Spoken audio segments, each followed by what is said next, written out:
మేడ్చల్ జిల్లా పోచారంలో కాల్పులు జరగడం కలకలం రేపుతోంది. సోను సింగ్ అనే వ్యక్తిపై ఇబ్రహీం అనే మరో వ్యక్తి కాల్పులు జరిపాడు. అక్కడి నుంచి పరారయ్యాడు. ఈ ఘటనపై పోలీసులు దర్యాప్తు చేస్తున్నారు. నిందితుడి కోసం గాలిస్తున్నారు. అయితే ఎందుకు ఈ అటాక్ చేశాడనే దానిపై ఎంక్వైరీ చేస్తున్నారు పోలీసులు. ఇక యశోద ఆసుపత్రిలో చికిత్స పొందుతున్న బాధితుడు సోను సింగ్ను బీజేపీ నేతలు పరామర్శించారు. జరిగిన ఘటనపై వివరాలు అడిగి తెలుసుకున్నారు.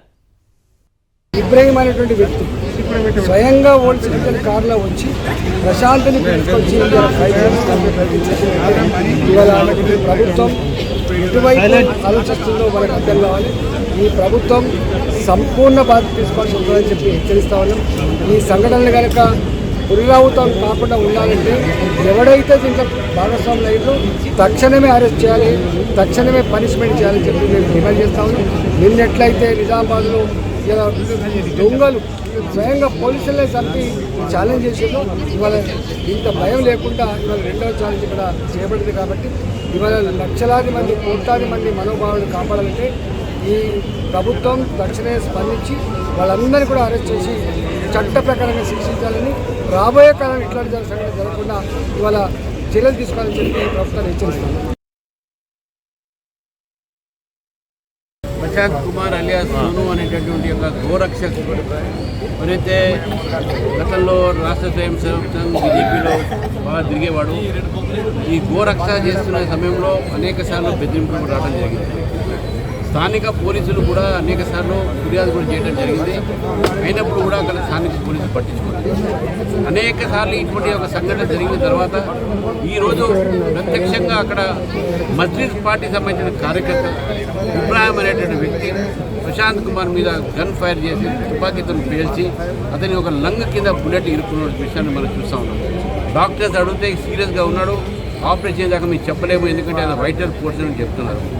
ఇది కాంగ్రెస్ పార్టీ ప్రభుత్వం వచ్చినప్పటి నుంచి ఇక్కడ ముత్యాలమ్మ గుడికి అయితే అయింది, మొన్న రాంపల్లిలో హనుమంతుడి విగ్రహం అయితే అయింది.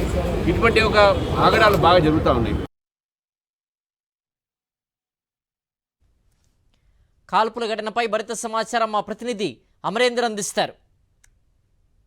పోచారం ఐటీ కారిడార్ పిఎస్ పరిధిలో కాల్పుల కలవరం రేపింది. ఈ కాల్పుల కేసుకు సంబంధించి ప్రస్తుతం పోలీసులు అయితే దర్యాప్తు చేస్తా ఉన్నారు. ఇబ్రహీం అనే వ్యక్తి ఇటు సోను సింగ్ పైన ఛాతిలో బుల్లెట్ తో దాడి చేసినట్టుగా తెలుస్తుంది. ఈ ఘటనకు సంబంధించి ప్రస్తుతం పోలీసులు అయితే దర్యాప్తు చేస్తా ఉన్నారు. మనం ఉన్నటువంటి ప్రాంతం గట్కేసర్ రాంపల్లి ఎమ్నంపేట బ్రిడ్జికి సమీపంలో ఉన్నటువంటి ఒక నిర్మానుష ప్రాంతం. ఈ నిర్మానుష ప్రాంతానికి ఇబ్రహీం ఇటు సోను సింగ్ కి పిలవడం, ఆ తర్వాత సోను సింగ్ ఇక్కడికి వచ్చిన తర్వాత నిర్మానుష ప్రాంతంలో మనం చూస్తున్నటువంటి ఏదైతే లాంగ్ లో ఉన్నటువంటి ఒక వెంచర్ ఉంది, ఆ వెంచర్ నిర్మానుష ప్రాంతానికి సోను సింగ్ ని పిలవడం, ఆ తర్వాత ఇబ్రహీం స్పాట్ లోనే ఉండడంతో ఇబ్రహీం సోను సింగ్ ఇద్దరి మధ్యలో మాట్లాడడం జరిగింది. మాట్లాడుకున్న తర్వాత ఆ తర్వాత వెంటనే ఇబ్రహీం తన దగ్గర ఉన్నటువంటి గన్ తో సోను సింగ్ పైన దాడి చేసినట్లుగా తెలుస్తుంది. దాడి చేసిన తర్వాత ఏదైతే రక్త మడుగులో ఉన్నటువంటి సోను సింగ్ ప్రస్తుతం మనం చూస్తున్నటువంటి ఇదే ప్రదేశంలో పడిపోయినట్లుగా తెలుస్తుంది. ఈ ప్రదేశం నుండే సోను సింగ్ పడిపోయినట్లుగా స్థానికులు సమాచారం అందడంతో పోచారం ఐటీ కారిడార్ పోలీసులు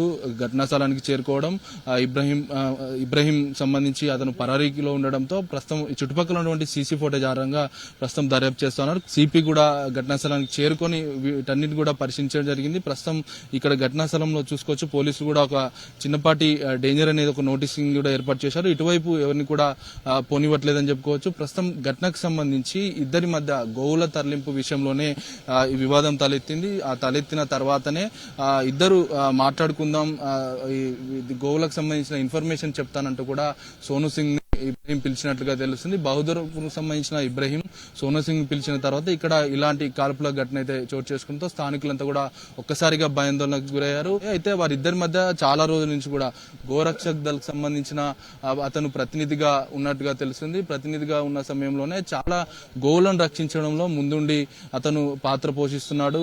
గతంలో కూడా చాలా సార్లు కూడా గోవులను పట్టుకున్న పరిస్థితుల నేపథ్యంలో ఆ గోవులకు సంబంధించిన విషయంలోనే ప్రస్తుతం ఇదంతా వివాదం తలెత్తిన నేపథ్యంలోనే ఇబ్రహీం పిలవడం, ఆ తర్వాత ఇబ్రహీం ఇటు ఇద్దరి మధ్యలో కూడా జరిగినటువంటి వివాదమే ఈ కాల్పుల ఘటనకు సంబంధించి మారిందని చెప్పుకోవచ్చు. ప్రస్తుతం ఫోరెన్సిక్ మాత్రం ఇక్కడ ఘటనా స్థలానికి చేరుకున్న ఆధారాలు అయితే సేకరిస్తున్న పరిస్థితులు అయితే ఉన్నాయి. ముఖ్యంగా గోవుల తరలింపు విషయమే ప్రస్తుతం ఆ విషయమే బయటకు వస్తుంది కాబట్టి వాటన్నిటి కోణంలో కూడా దర్యాప్తు చేస్తున్నామని రాచకొండ పోలీసులు అయితే చెప్తా ఉన్నారు.